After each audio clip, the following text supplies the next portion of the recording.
Bonjour à tous et bienvenue à cette conférence d'anthropologie gnostique. Alors pour cette conférence, nous allons aborder le sujet des races qui ont vécu et qui vivra sur la Terre. Donc c'est de la pure histoire, de la pure anthropologie que nous allons aborder.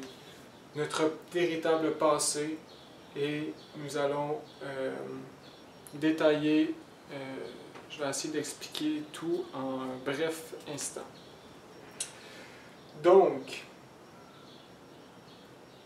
voilà, pour commencer, on pourrait dire que toutes les universités, les écoles, toutes les connaissances dites ouvertement de notre époque sont un mensonge, sont construites en fait par l'Antéchrist et sont en fait des explications futiles et barbares, simples, pour élucider tous les grands mystères que nous sommes capables d'expliquer. Donc, par exemple, l'histoire aujourd'hui dit que il y a 2000 ans, l'humanité était très barbare et involuée, n'avait pas les technologies d'aujourd'hui, et après la Rome, l'Égypte et la Perse, etc., c'était le néandertal jusqu'à l'âge de pierre, et nous venons du singe. Alors, c'est qu'est-ce qu'on enseigne aux jeunes étudiants des universités. Et c'est terrible parce que c'est réellement un blasphème, un crime de donner ces informations-là à des jeunes qui grandissent et qui vont être les prochaines générations. Parce qu'on sait qu'il manque des chaînons, on les appelle les chaînons manquants, mais on ne s'occupe pas trop de ça, puis on reste avec ce qu'on a construit dans les derniers 40-60 ans. Donc on est vraiment dans une fausse mentalité d'une évolution perpétuelle. Et on pense que ça va tout le temps aller de mieux en mieux. Mais c'est absolument faux. La vie, ça ne marche pas comme ça. Et ça n'a jamais marché comme ça. On vit dans une illusion. Et donc construit tout ça à cause de l'ego animal qui nous a rendus aveugles. Bon, bref. Donc ici, il faut détruire toutes ces vieilles fondations, toutes ces nouvelles fondations en fait basées sur le sable et reconstruire des solides. Et la gnose nous a apporté, toujours basé sur des faits anthropologiques. Donc le maître Samael qui a apporté la gnose s'est toujours basé sur sur l'art des antiquités, des antiques religions, des antiques cultures, l'art aztèque, égyptien, tout le bagage mystique, donc des sculptures, etc. Donc tout est vraiment archivé. Et il a été chercher l'information, bien sûr, dans les mondes supérieurs, donc en astral, etc. Donc voilà.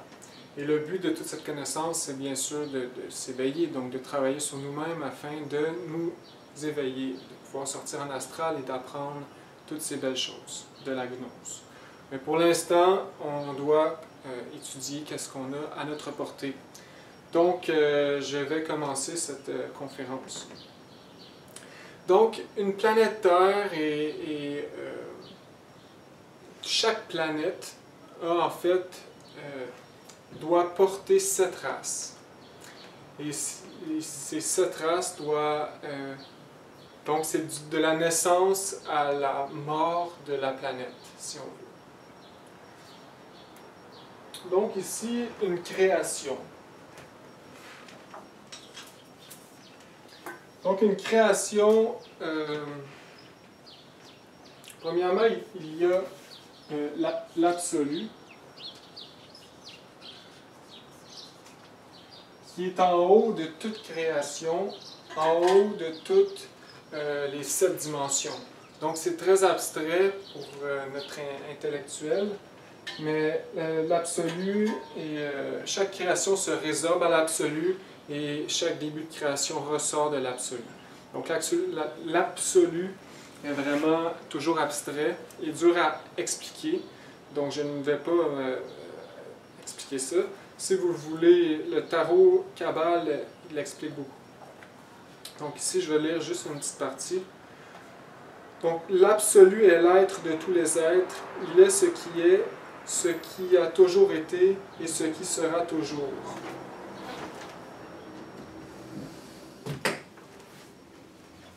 Il s'exprime sous forme de mouvement et de repos abstrait absolu.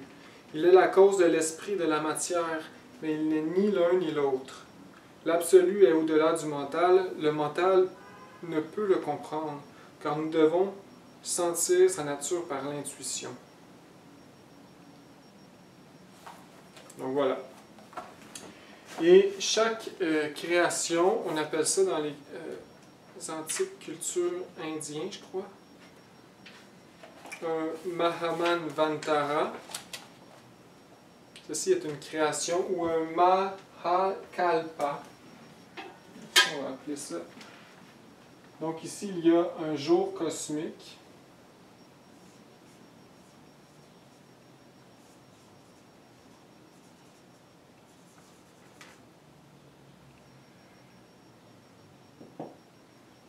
Un jour cosmique, c'est un Mahakalpa. Il y a une nuit cosmique.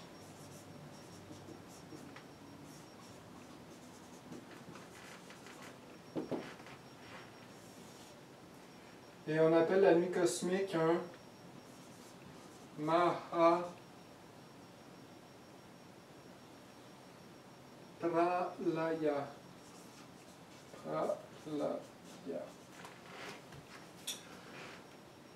Donc, à chaque jour cosmique, ici il y a l'absolu, à chaque jour cosmique, il y a une création qui descend de l'absolu.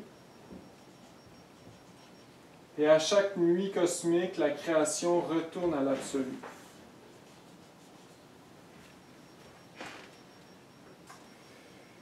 Et un jour cosmique et une nuit cosmique durent le même nombre de temps. Et le temps est bien défini ici. Le temps est de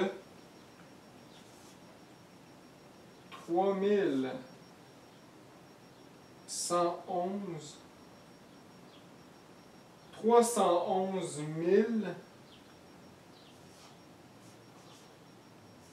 040 milliards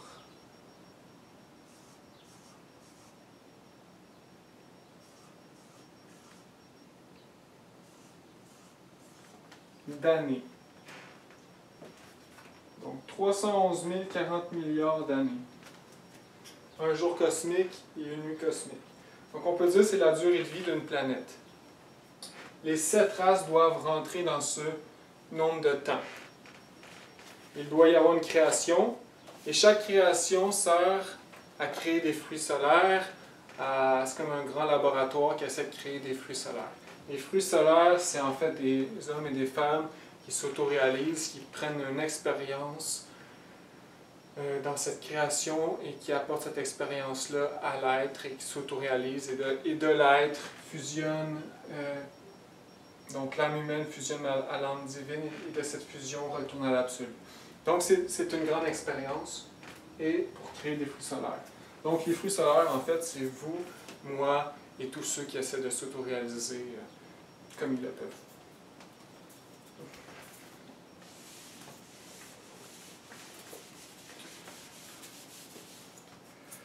Donc sur une échelle, on peut dire que vraiment il y a comme un jour cosmique, une nuit cosmique, un jour cosmique, une nuit cosmique, etc. Et voilà. Comme il dit dans ce livre-là, c'est intéressant, la Lune, en fait, qui est une planète morte, est en fait la planète de l'ancien Mahamanvantara passé, et qui avait une vie abondante, et voilà. Donc voilà pour ça ici. Les jours et les nuits cosmiques. Maintenant, nous sommes dans un jour cosmique en ce moment. Il y a une création. Nous sommes en vie. Et nous sommes en fait sur une échelle. Donc, on sait que le temps, en fait, le temps est très subjectif et le temps n'existe pas. En fait, le temps est une élaboration du mental qui met un début à une chose et une fin à une autre. Mais la réalité, c'est que le temps n'existe pas et que c'est une chaîne sans fin d'événements. Mais ici, on va bien sûr mettre ça sur une ligne de temps. Donc ici, c'est le jour cosmique, du début à la fin. Donc, sur notre planète Terre. Et il y a 7 races. Donc, on va bien sûr diviser cette ligne de temps en 7.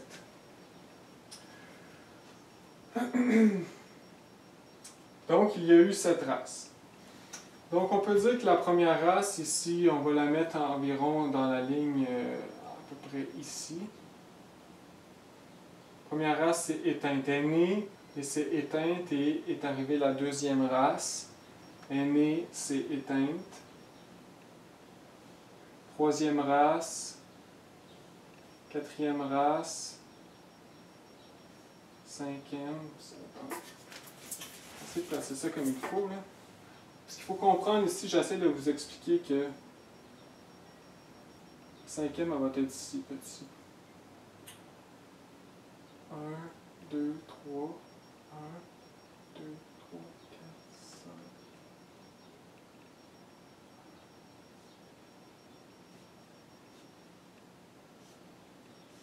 5. 1, 2, 3, 4, 5, 6, 7. Alors voilà. Ici, c'est juste pour vous expliquer que le nombre de temps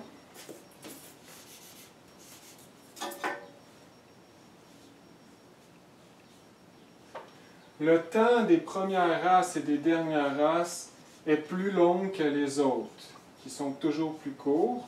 Et ici, encore plus court. Et la cinquième race est vraiment très très courte. Donc, la première race a vécu beaucoup plus longtemps, etc., jusqu'à la cinquième. Et chaque race, en fait, a apporté une dimension. Donc, là, ici, quand la première race est arrivée sur Terre, il n'existait que la 6e dimension. Donc, tout était très... il n'y avait rien de solide encore, rien de physique, matériel. Tout était de type gélatineux, vaporeux. Donc, la planète Terre n'avait pas encore de croûte terrestre et c'était vaporeux, donc gélatine. Et en descendant de race en race, la matière s'est cristallisée tranquillement. Donc ici, la deuxième race.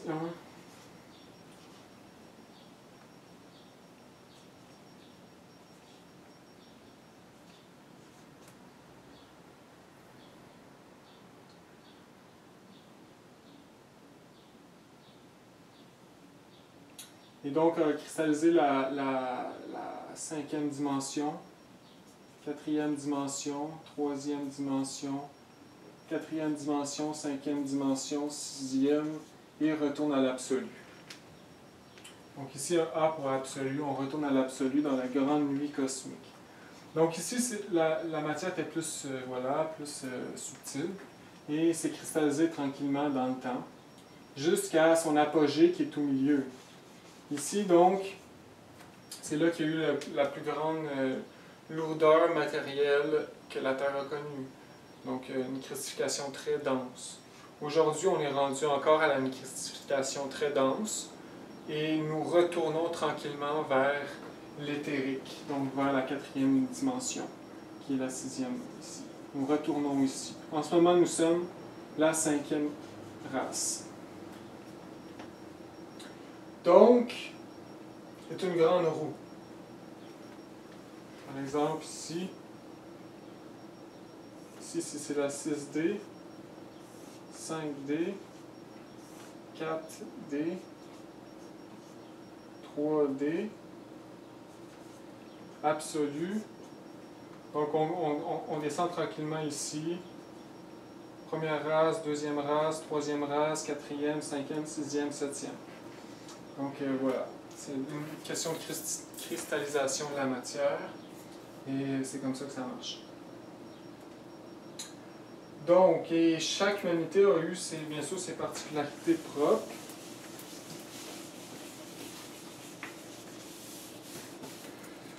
Donc, la première humanité qui a vécu, c'est la première humanité.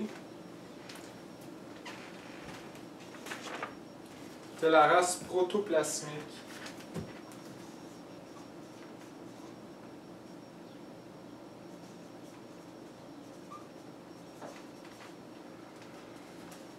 Donc, la race protoplasmique. Les hommes de cette époque mesuraient environ entre 10 et 15 mètres de haut. Donc, pour nous, c'était complètement des géants. C'est eux autres qui ont apporté la race noire qu'on connaît, donc les Africains. Et ça ne veut pas dire parce qu'on est blanc ou asiatique ou tout ça qu'on n'a pas déjà été de race noire. Donc on se promène de race en race par rapport à nos réincarnations et notre karma, dharma. Bref, c'est la race noire qui est arrivée en premier sur la planète. Et c'est la race protoplasmique qui l'a créée. Donc c'était gazeux, gélatineux. Donc les corps étaient gazeux et gélatineux.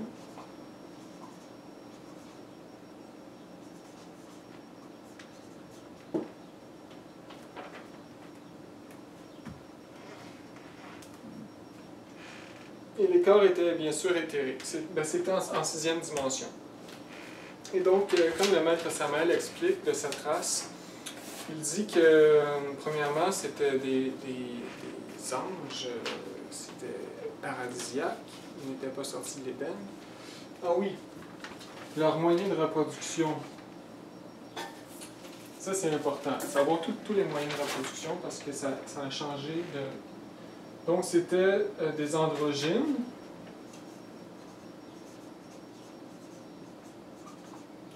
C'était par fissiparité.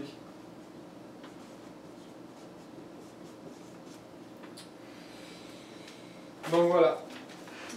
Ils se reproduisaient par fissiparité, donc c'était vraiment des corps gélatineux, un peu comme la cellule. La cellule se reproduit par fissiparité. Donc le noyau se divise en deux, et du noyau, vraiment, tout le corps se divise en deux et naît une nouvelle progéniture. Donc c'est par fissiparité que les hommes et les femmes, ça n'existait pas les hommes et les femmes, que l'homme se reproduisait, c'était un androgyne, donc avec les deux polarités à l'intérieur. Et comme le maître Samael parle de cette race, il en parle dans la magie, dans le mariage parfait vers la fin. Il dit, donc ça c'était une race encore dans le monde, dans l'Éden, c'était des anges, c'était des gens très sages, des grands maîtres, puis ils travaillaient au début de l'humanité, donc à la création. Il y avait des temples dans ces époques, il y avait des moyens de transport, des voitures, des villes. Voilà, il y avait un corps, voilà, l'état de Ginas, eux autres, il n'y avait aucun secret pour eux. Ils pouvaient rapetisser leur corps comme dans un point mathématique ou le grossir comme ils voulaient. Tout le monde volait un peu, planait dans les airs. Et voilà, c'était complètement une autre époque. Il y avait bien sûr une vie végétale, et minérale, mais animale aussi, mais c'était tout confondu. Donc, vous pouvez avoir une plante à moitié roche et plante, donc c'était complètement un autre monde et il faut avoir beaucoup d'imagination pour imaginer. Et cet endroit était sur le continent Thulé, donc c'est la calotte polaire au nord. Donc la planète, on sait qu'elle a changé souvent d'axe. Et ce continent-là, où est-ce qu'il habitait en général sur la planète, c'était au nord. Donc si on va dans la quatrième dimension, aujourd'hui même ou ce soir, puis on est admis à cet endroit en sixième dimension, on peut aller encore dans ces endroits. Il existe encore des temples en sixième dimension, et c'est tout au nord, au pôle nord. Donc il existe encore êtres protoplasmiques, mais bien sûr dans les autres dimensions, et c'est des divins. Donc voilà. Ils ne se préoccupent peu de notre situation actuelle humanitaire. Ça doit être très loin de leur entendement. Il y a aussi un autre texte intéressant dans le livre Les secrets de l'Anahuac, qui dit que avant que les Espagnols arrivent en Amérique centrale, le roi aztèque Maya il a organisé un groupe de sorciers pour aller investiguer en Tulé, pour aller chercher des informations. Et ces groupes de sorciers adeptes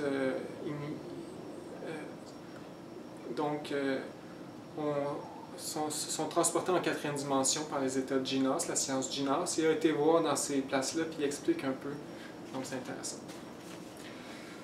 Donc ceci, c'était pour la première race protoplasmique. Donc voilà, nous ne venons pas du pur hasard, comme la science actuelle le dit, que nous arrivons de toute la vie sur la Terre, ils disent que ça vient d'une petite cellule souche dans la mer qui flottait, puis qui avait avec des réactions purement hasardeuses, a vécu comme ça. C'est séparé. Les cellules ont créé des cellules, et des plantes, et des animaux, et des humains. Donc c'est complètement absurde, et voilà. Il y a toujours eu des humains sur la Terre. Et c'était la race protoplasmique, la première. Et cette affaire de fissiparité, qu'on dit qu'on vient d'une cellule souche, je ne me rappelle plus du nom, hein, la fameuse théorie de Darwin. En fait, c'était le moyen de reproduction des protoplasmiques, de la race protoplasmique. Alors voilà pour la première race. Ensuite, vers la fin de cette race, bien sûr, il y a toujours un événement qui marque la fin de cette race. Et la fin de cette race, et chaque race doit dominer certains aspects pour évoluer à la prochaine, etc. Il y a toujours un but à tout ça. Et voilà, vers la fin de cette race, en fait, ils se sont juste... il n'y a pas eu de grandes catastrophes planétaires comme il y a d'habitude, mais c'était des gens immortels, des fils de sagesse. Et voilà. Ils ont juste laissé place à la prochaine. Donc la deuxième race à avoir vécu sur la Terre, c'était les hyperboréens.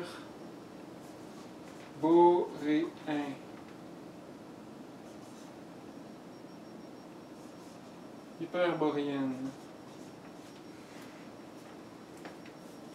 Donc les hyperboréens, c'était la deuxième race racine. Donc cette race, les hyperboréens,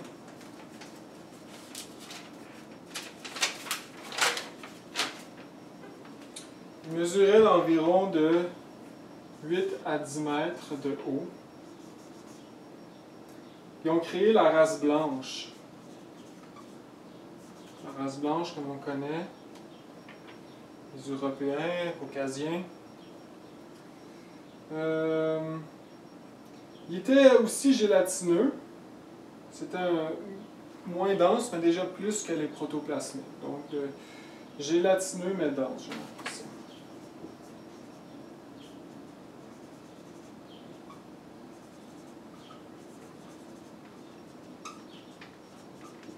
Gélatineux, mais densifié. Et donc, il flottait aussi dans les airs, et la croûte terrestre commençait à se densifier tranquillement. Il y avait beaucoup de diversité à cette époque, hyperboréen, donc beaucoup de plantes est apparues, d'animaux est apparu, beaucoup de diversité. Il parle de ces castes hyperboréens qui étaient vraiment des tribus, en fait. Et voilà, le Matt Samael n'en parle pas beaucoup, mais il en parle un petit peu. C'était vraiment la race après les... C'était encore il y avait encore la connaissance objective. C'était encore des êtres très évolués dans l'Éden. Et voilà, ils étaient en lien direct avec le rail, bien sûr. Et, leur moyen de reproduction à eux, c'était par bourgeonnement. C'était des androgynes aussi.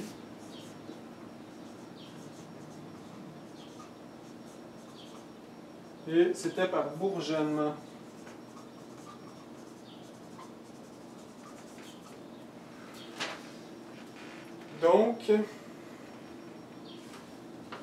Donc ici, le bourgeonnement, le maître Samuel, il en parle, c'est bizarre. Au niveau du mollet, il y avait les cellules,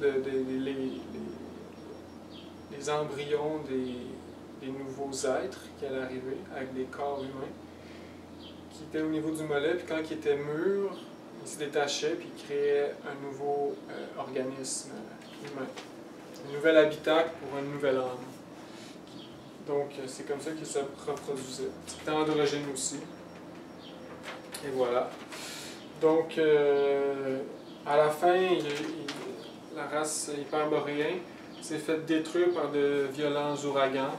Donc, parce qu'il fallait qu'il domine l'élément air. Première race, il fallait qu'il domine l'élément feu. Deuxième, l'air. Donc, il a été détruite par de puissants ouragans. Et voilà.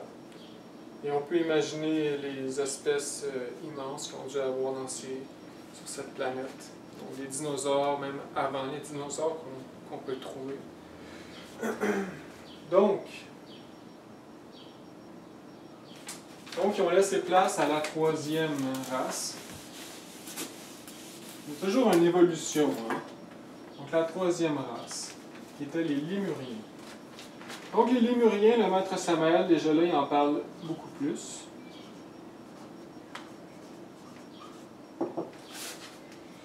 Donc, les Lémuriens sur le continent Mu.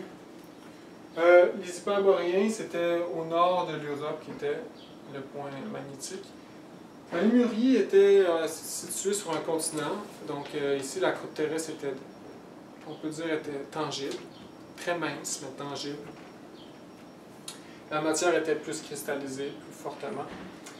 Et il était situé au niveau du Pacifique. Donc, le continent était au niveau du Pacifique. Et on peut trouver des vestiges aujourd'hui de la Lémurie, ce qui est très rare, soit au fond du Pacifique, où on sait l'île de Pâques, les statues sur l'île de Pâques viennent de la Lémurie. Et donc, les Lémuriens, ils mesuraient environ 3 à 4 mètres de haut.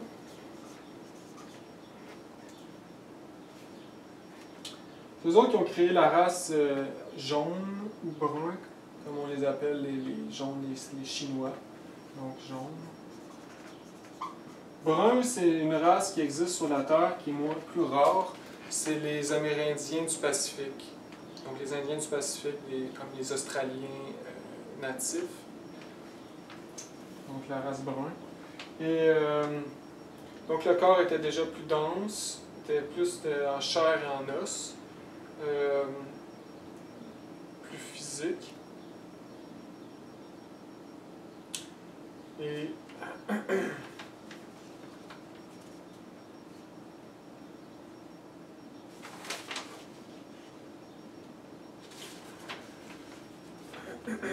et voilà leur moyen de reproduction. Donc ici, c'est intéressant. Donc chaque race aussi est gouvernée par une planète, donc de la première à la dernière. Ici, la planète, c'est la planète Vénus. Et on sait que Vénus a une double polarité, c'est la planète de l'amour, et est gouvernée par Anaël Auriel. Et donc, c'était la race où il a commencé à y avoir une séparation des sexes. Donc, vers le milieu de la Lémurie, les corps naissaient de soit plus masculin ou féminin, et avec des millions d'années, se sont vraiment séparés distinctement entre l'homme et la femme. Donc c'est là vraiment qu'il y a eu la séparation des sexes. Donc au début de la Lémurie, il était androgyne.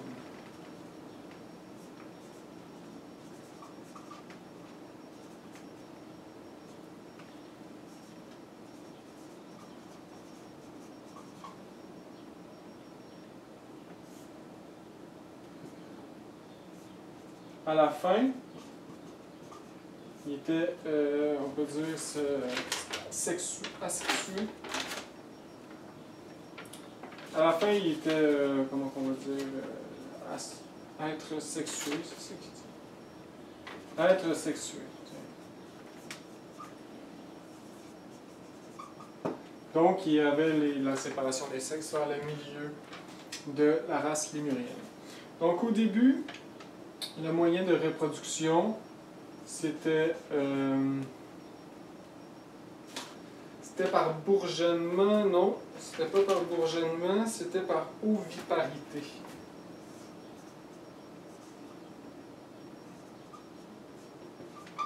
Donc, les lémuriens se reproduisaient par oviparité. Ça veut dire qu'ils avaient comme un œuf, un ovaire, qu'ils fécondaient et qu'ils laissaient sortir de leur corps et qu'ils prenaient soin et qui étaient à l'extérieur de leur corps, comme un œuf, en fait. Et l'aigle grandissait dans l'œuf et sortait.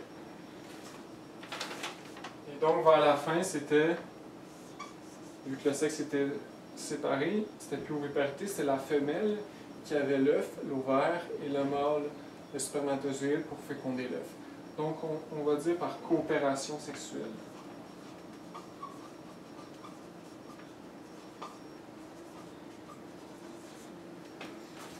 Donc, voilà. Donc, vous voyez qu'il y a toujours une mutation à chaque instant.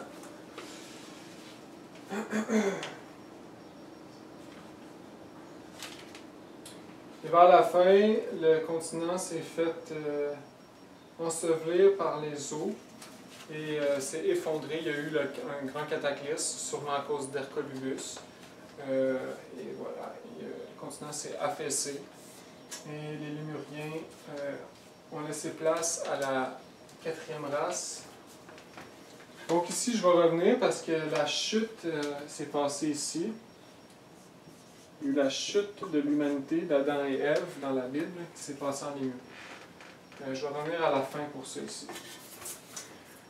Bon, le maître Samael parle des Lémuriens comme un être très puissant. Il y avait des grandes villes et voilà, une science très à point, des vaisseaux interplanétaires, étaient très évolués. Il y avait tous les sens vraiment à fond. Pas juste c'était la clairvoyance au maximum. Il pouvait voir jusque les autres planètes juste en regardant dans le ciel. Il entendait la clairvoyance développée. Il pouvait voir tous les aspects de la couleur, des millions de spectres de couleurs. Il était grand, il était fort. Il vivait des gros cailloux. C'est une vraie race divine. Des corps humains parfaits, super beaux. Il y avait une très grande humanité. Intelligent. Il disait que juste dans leur vocabulaire, il y avait des genre 300 quelques consonnes et genre 60 voyelles. Donc c'était très développé. Il parlait le langage d'or et tous les autres races aussi, c'était le langage d'or, donc le langage universel de l'univers. Donc il était très, très connecté au principe divin. Et c'était vraiment une race, des corps super raffinés.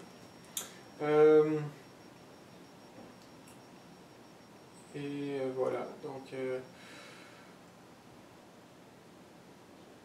voilà, ils ont chuté dans cette race. Je vais revenir vers la fin. Donc, passons à la 4e race.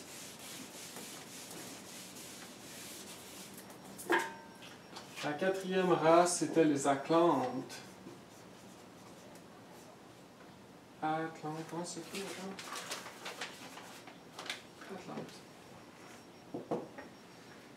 Donc, les Atlantes étaient situées, donc la Lémurie s'est effondrée, tremblement de terre, volcan, et de l'autre côté, l'Atlantique, où est né un nouveau continent, l'Atlantide. Donc, l'Atlantide, c'est un continent au niveau de l'Atlantique. Amérique du Nord, l'Europe et tout étaient sous l'eau. Et en Atlantide, au début, à l'âge d'or de l'Atlantide, c'était vraiment très beau. C'était la période solaire, donc gouvernée par le soleil. Et les corps étaient déjà plus Ils étaient de 2 à 3 mètres. C'est eux autres qui ont apporté la race rouge. Donc la race rouge, c'est les Indiens d'Amérique. Les Mayas et les Aztèques primitifs étaient des pures Atlantes. Et quand ils se sont mélangés avec les Européens pour créer une sous-race de notre race, en fait, il y avait vraiment une culture atlante. Les pyramides viennent des Atlantides, de l'Atlantide. Voilà.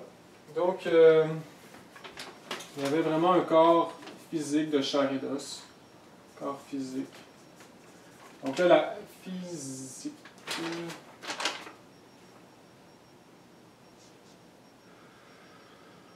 Corps dense.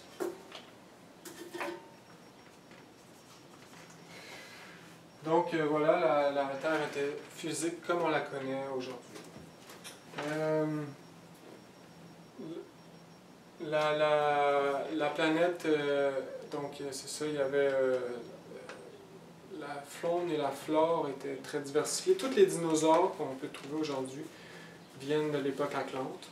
Donc il y avait des grandes forêts épaisses, et, des grands animaux, les dinosaures.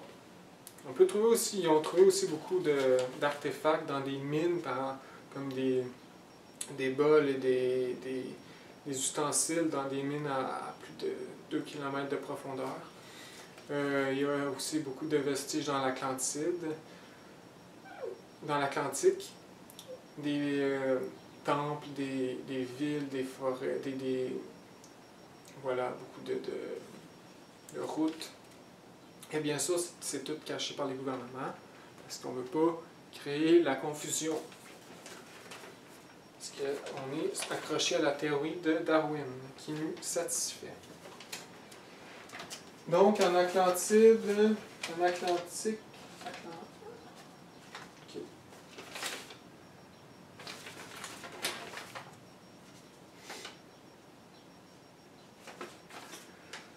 Donc, le maître Samuel, il en parle beaucoup de l'Atlantide. Il dit que les technologies étaient très avancées. Donc, il y avait les connaissances objectives, de la science objective. Ils connaissaient les dimensions, les scientifiques connaissaient les dimensions, ils connaissaient, par exemple, les élémentaux, etc. Tout était semblable à aujourd'hui, mais en même temps différent. Il était beaucoup plus évolué qu'aujourd'hui. Donc, de là, penser qu'aujourd'hui, on est au summum de la technologie, c'est faux.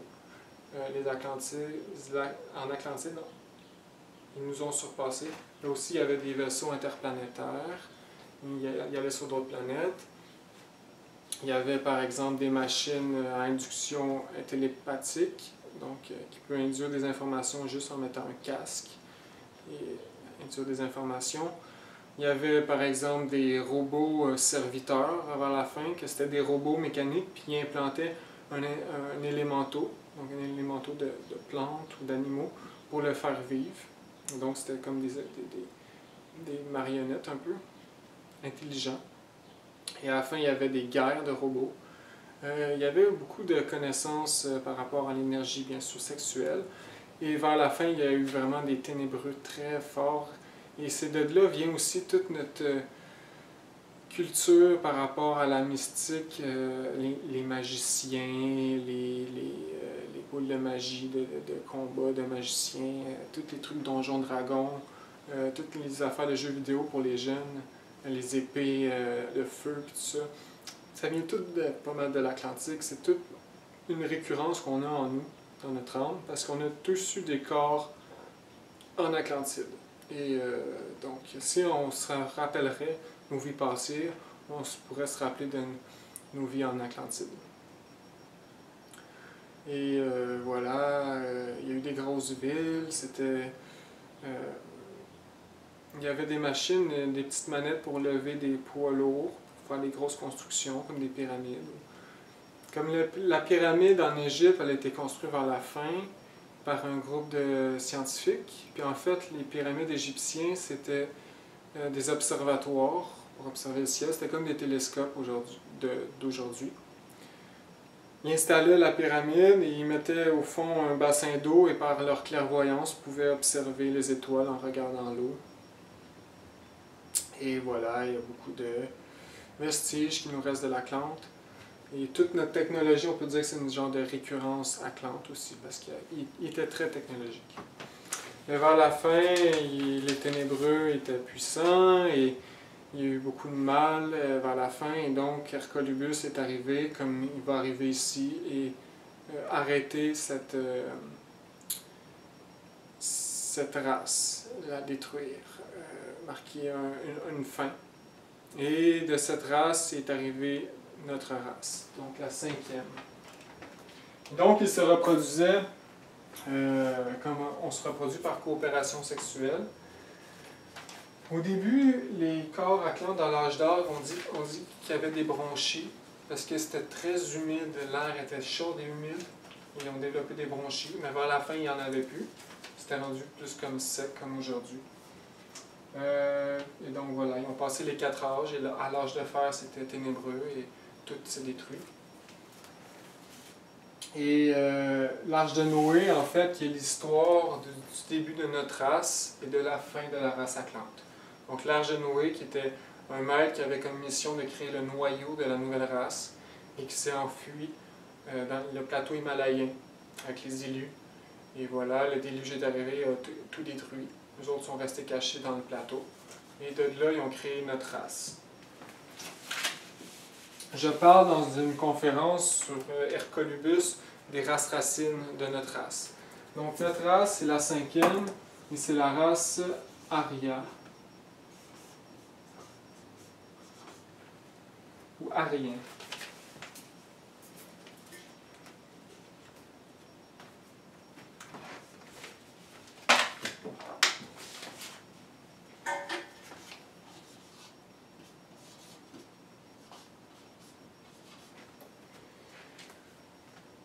Et voilà, nous sommes la race arienne, nous sommes, donc comme on dit, chaque race est gouvernée par les planètes. Le premier c'était la Lune, la naissance, la race protoplasmique. Deuxième, les hyperboréens, c'était Mercure, la connaissance, la science. Troisième, c'était Vénus, la Lémurie, la séparation des sexes. Quatrième, c'était le Soleil, les cultes solaires Atlante. Et la 5e, c'est Mars, la guerre. Donc ici, nous sommes rendus sur l'influence de Mars, notre race, et voilà pourquoi c'est aussi difficile et direct et puissant. Et bien sûr, notre race arienne, ou arienne. Donc ici, j'explique les 7 races racines de notre race dans la conférence sur Hercolubus. Mais sinon, pour revenir, donc en Atlantide, le continent s'est affaissé et il y a d'autres continents qui ont remonté à la surface, qui est l'Amérique du Nord, l'Europe et l'Afrique, comme on la connaît aujourd'hui. Et toute l'humanité a fleuri avec les environ 25 000 ans jusqu'à aujourd'hui. Et voilà, nous sommes rendus la race qu'on connaît aujourd'hui. Et Hercolubus s'en vient bientôt et va mettre un terme à notre race. Et nous devons créer les fruits solaires, qui sont ceux qui travaillent avec l'arcane Azadef, la magie sexuelle et la mort psychologique, et le sacrifice pour l'humanité, et créer le soleil en dedans d'eux. C'est les fruits solaires. Et comme le Maître Jésus dit dans la Bible, l'arbre qui ne fait plus de fruits, on le coupe et on le brûle. Donc voilà. L'humanité ne produit presque plus de fruits. Donc il faut le renouveler. La hauteur, ben, c'est notre corps ici. Regarde, je ne vais pas expliquer longuement sur la race arienne. Donc, comme j'ai expliqué au début, les niveaux de temps sont différents à toutes. La race arienne, c'est vraiment celle qui a vécu le moins longtemps sur la Terre. On a vécu environ 25 000 ans, de l'Atlante à aujourd'hui. Mais la race Atlante, elle a vécu des millions d'années. Et la race lémurien a des millions d'années, hyperboréen des centaines de millions d'années. Donc vous voyez que le système année n'est pas égal. Ici, la race arienne est vraiment celle qui a vécu le moins longtemps. Donc il va y avoir la 6e race qui s'en vient bientôt. C'est la race Coradi. Donc, ils vont être encore plus petits que nous, ils vont être de couleur plus bleue, et c'est la race qui va être après le déluge qui s'en vient, expliqué dans l'Apocalypse de Saint Jean et par toutes ses prophéties. Coradi, qu'est-ce qu'on connaît sur la race Coradi? Pas grand-chose. Donc voilà, c'est à venir. Il va y avoir la 7e race, qu'on n'a aucune idée qu'est-ce que ça va être. Mais là, la race Coradi va, donc la race aryenne en ce moment, est très cristallisée physiquement. Et nous retournons tranquillement vers l'absolu. Donc nous retournons vers les dimensions supérieures. La race Coradi va être en 4e dimension. Et la 7e race va être en 5e dimension. Et 6e dimension éventuellement. Et l'absolu. Donc nous retournerons vers l'absolu par le grand cycle à grande roue.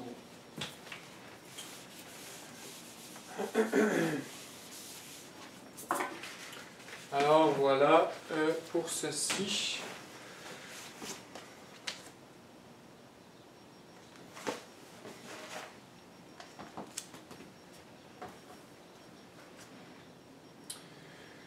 Donc, pour finir, nous allons entamer la chute qui s'est passée en Lémurie. Donc, la chute, c'est pas toutes les planètes qui ont des chutes, comme il s'est passé ici. Normalement, une planète évolue tranquillement de race en race, et soit de mauvais ou bons périples, mais ça reste toujours assez balancé. Et tout va bien. Comme sur Vénus, il y a une très grande humanité qui vit sur Vénus en ce moment. Et tout va bien là, ils sont rendus où est-ce qu'ils sont rendus, et très, très évolués. Mars aussi, ils sont rendus où ils sont rendus, et toutes les planètes sont où est-ce qu'ils sont. Mais la Terre, nous sommes très particuliers parce qu'il y a eu une chute et un réel débalancement. Donc, c'est pour ça qu'aujourd'hui, nous souffrons autant et nous ne connaissons vraiment rien. Nous sommes très ignorants sur tout ce qui nous entoure. Et c'est vraiment la cause de cette chute. Ça nous a enlevé toutes nos facultés psychiques, humains, et nous sommes rendus des humanoïdes animales, donc dégénérés. Nous avons tous oublié, nous n'avons plus de mémoire, nous avons fourniqué sans cesse et atrophié l'énergie vitale de l'homme. Par exemple, en Lémurie, les gens vivaient des milliers d'années. En Atlante aussi, des centaines d'années. Et aujourd'hui, nous vivons même pas 80 ans, 100 ans. Donc, nous sommes très dégénérés. Et voilà, la chute, en fait, c'était un événement cosmique. La planète s'est faite en Lémurie, frappée par une météorite. Et à cette époque, la croûte terrestre n'était pas dense. Donc, ça a créé des mouvements de plaques tectoniques sans fin, avec des tremblements de terre, des secousses, et l'humanité s'en allait se perdre. Et tout se perdre. Donc, la planète allait échouer sa mission des 7 races. Donc, il fallait vraiment se pencher sur la question. Tous les Lémuriens, à cette époque, voulaient abandonner leur corps comme un suicide collectif et partir de la planète parce que c'était une catastrophe. Voilà. Donc, il y a eu des grands maîtres qui se sont arrivés en chair et en os ici, dans leur vaisseau, en Lémurie, pour régler le problème. On parle du maître Sakaki et de son équipe. Donc, ces maîtres, ils ont étudié la question et ils sont arrivés à la solution qu'il fallait greffer un organe sur le corps humain physique des Lémuriens afin de cristalliser la croûte terrestre. Et c'est qu'est-ce qu'ils ont fait. Les Lémuriens au début ne voulaient pas parce qu'ils connaissaient les répercussions de cet organe maléfique. Et bref, il n'y avait pas le choix. Donc, c'est qu'est-ce qui s'est passé. Et donc, la croûte terrestre s'est arrangée, s'est solidifiée et on a réglé le problème de ce côté-là. Mais de l'autre côté, nous avons créé un autre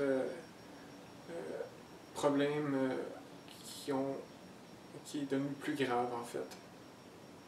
Parce que cette queue qu'ils ont greffée, donc les Lémuriens avaient réellement une queue. Et cet organe amplifiait le niveau d'absorption des impressions vers la planète. Donc les Lémuriens étaient plus fascinés par leur corps et par voilà, par le monde physique. Et c'est là qu'ils ont commencé à répandre l'énergie, donc fourniquer en dehors des temples. Et ils ont commencé, c'était la magie noire. Donc il a commencé à avoir des grosses castes de magiciens noirs très puissants parce qu'ils c'était des gens très évolués.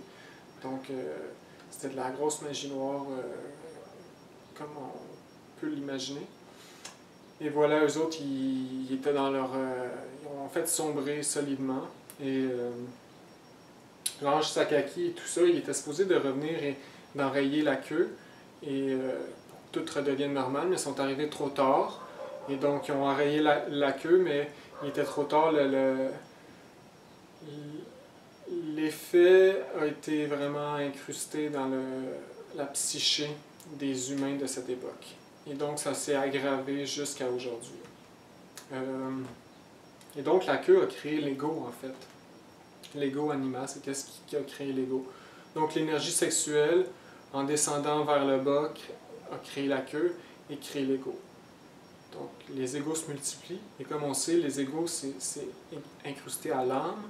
Et l'âme ne peut pas mourir de corps en corps. Donc, l'âme, avec le temps, de corps en corps, crée de plus en plus d'égos et l'âme se multiplie d'égos, comme des parasites.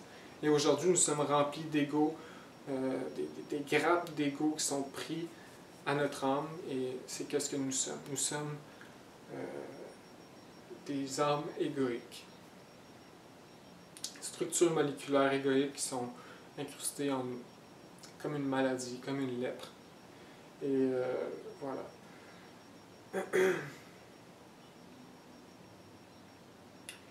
Et donc, voilà,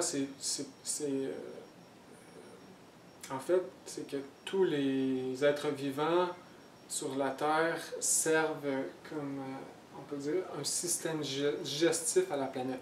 La planète, il faut la voir comme un être vivant en tant que tel. Et son système digestif, comme notre système digestif qu'on a ici, qui digère la nourriture, qui la sépare en nutriments pour nourrir toutes les cellules. Mais la planète, son système digestif, c'est sur son écorce, c'est tous les êtres vivants, toutes les impressions des êtres vivants qui sont transmis à la planète. Donc, chaque plante, chaque être humain capte des éléments cosmiques. Donc ici, je capte par mes yeux, par tous mes sens, et je nourris la Terre avec ça. Donc, je ne suis qu'un instrument pour la Terre, un organe. J'appartiens à la Terre, à la nature. Mais voilà pourquoi ça a cristallisé la Terre beaucoup plus rapidement avec la queue, parce que ça a vraiment créé une obsession chez les Lémuriens. Et en plus d'utiliser la magie, la sexualité de façon négative, eh bien là, la Terre s'est cristallisée rapidement. Et la croûte terrestre, rapidement.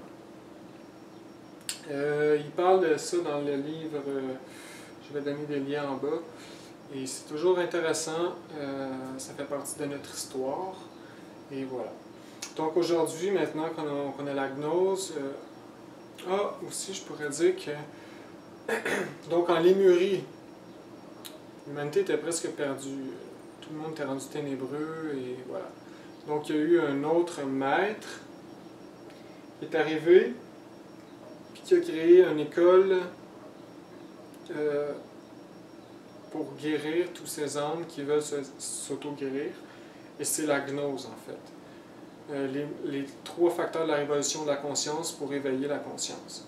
Donc, ceux qui veulent éliminer l'ego, donc ce maître qui est arrivé a créé une école d'initiés, d'adeptes pour éliminer l'ego. Et ceux qui éliminent l'ego, en fait, redeviennent normales, redeviennent, on peut dire, divins. Et voilà. Donc, cet ange, Sanat Kumara, qu'il s'appelle. Et il y a un temple, bien sûr, en astral. Et quand on commence l'initiation sérieusement, je pense que le maître il dit à l'étape, quand on a le corps astral, on le reçoit devant le maître Sanat Kumara. Et donc on est reçu dans son temple, etc. Donc voilà, ici sur Terre, en ce moment, c'est vraiment le but, c'est de créer des flux solaires et c'est très difficile parce que l'ego est très fort, le magnétisme de l'ego est très fort et donc c'est dur de se détacher. Mais celui qui réussit devient plus haut que les anges, devient un Christ et c'est le grand chemin. C'est très difficile de s'auto-réaliser, mais c'est nécessaire. Parce qu'en fait, c'est ça, nous sommes qu'un organisme de digestion pour la planète. Et maintenant que nous sommes rendus dans cet état, la planète n'a plus besoin de nous bientôt et nous allons être recyclés dans son estomac, nous allons retourner dans la roue du samsara. Donc le chemin les âmes qui ne s'auto-réalisent pas, nous sommes esclaves de la nature. Et un Christ, un révolutionnaire, domine la nature. Donc c'est là la différence.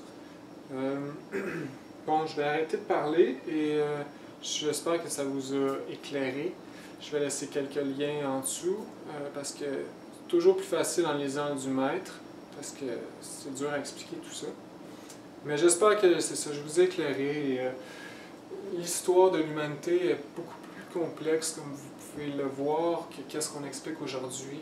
Et il faut bien sûr être ouvert à toutes ces choses. Et voilà, j'espère que vous avez aimé et à la prochaine.